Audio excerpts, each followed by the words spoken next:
You're just back from China. Were there any moments that you feel especially touching, or what were the things that impressed you a lot during your China trip? The people I've met who were working around the clock trying to control the outbreak, and particularly the physicians and nurses and other staff working in hospitals where they were exposed to the virus and became sick and in some cases died.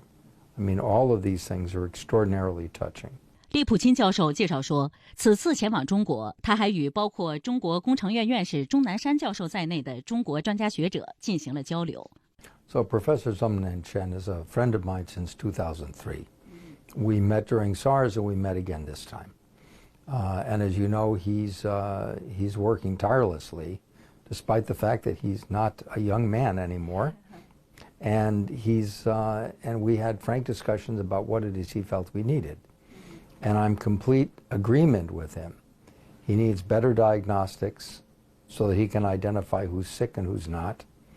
He needs treatments, and he needs vaccines.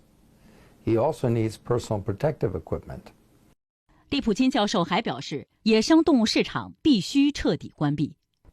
You know, these exist because people like to eat exotic meats, and because they think they have special medical properties. They don't. They're just risks not only for China, but for the whole world. 70% of emerging infectious diseases, everything from AIDS to Zika, comes in some way or another out of wildlife.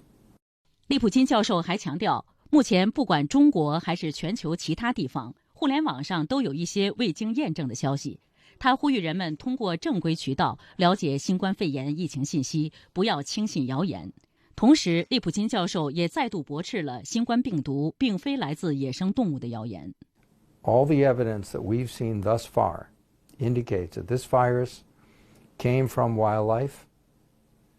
There may have been some intermediate domestic animal, we don't know yet, but it then moved from wildlife into people. It is now spreading person to person very efficiently, and there is no evidence that there was any conspiracy or sloppiness or anything that led to anything coming out of the Institute for Virology in Wuhan. And the scientists there are world class, and they need to be able to do their work because they are trying to contribute to the control of this epidemic.